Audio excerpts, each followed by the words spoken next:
Eh bien, bonjour famille et amis de l'église Tychos en France. C'est le pasteur Charles qui vient vers vous de Strasbourg. Nous sommes samedi, le 13 juin. Et une des caractéristiques de Strasbourg qui domine, c'est cette cathédrale Notre-Dame de Strasbourg. C'est bien celle de Strasbourg, hein, Notre-Dame, elle s'appelle aussi, et pas celle de Paris évidemment. Et où que vous regardiez, il y a en général un endroit où vous pouvez apercevoir cette flèche qui a plusieurs centaines d'années, même des milliers. À un moment donné, c'était la plus haute construction de toute la France et vous pouvez voir même par-dessus les immeubles, derrière moi au loin et cette flèche qui pointe vers le ciel. Un soir, j'ai pris une photo quand j'ai pris, la manière dont le soleil se reflétait sur les pierres de la cathédrale et vraiment ça m'a rappelé de une main qui pointe vers le ciel, vers Jésus-Christ, notre Sauveur et notre Seigneur. 2 Corinthiens chapitre 4 parle de cela, de pointer vers Jésus. Et Paul commence ce chapitre avec d'une manière très profonde et il dit cela. Ainsi donc, puisque par la bonté de Dieu nous avons ce ministère, nous ne perdons pas courage. Ensuite, il continue en disant qu'il y a des raisons pour lesquelles on pourrait perdre courage. Au verset 7, par exemple.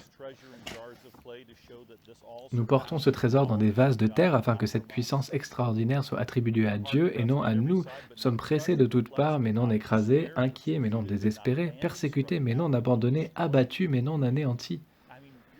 Vraiment, il décrit des difficultés, des épreuves, et c'est challenging, mais il y a l'espoir.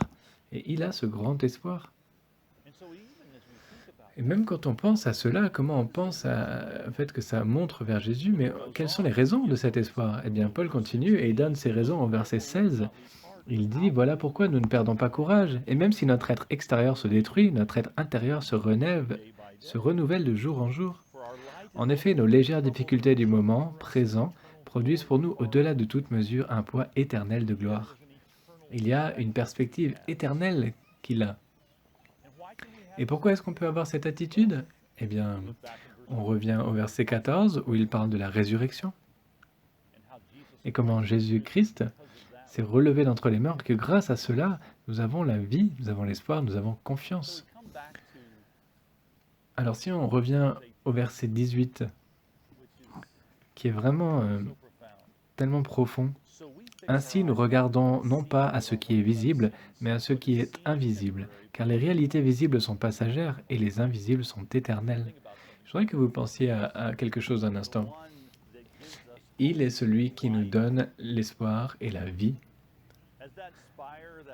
Comme cette flèche de cette tour de la cathédrale illuminée qui pointe vers le paradis, vers le ciel, nos vies, dans notre message, dans nos enseignements, dans notre comportement, dans notre exemple, dans notre témoignage, tout ça, dans notre espoir, nous sommes cette lumière dans les ténèbres et nous pointons vers Jésus.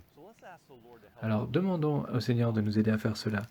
Père éternel, donne-nous la force d'être ceux qui pointent vers toi.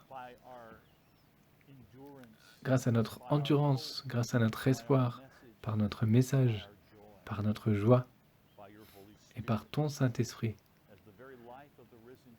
comme la vie même du Christ ressuscité habite en nous. Au nom de Jésus. Amen.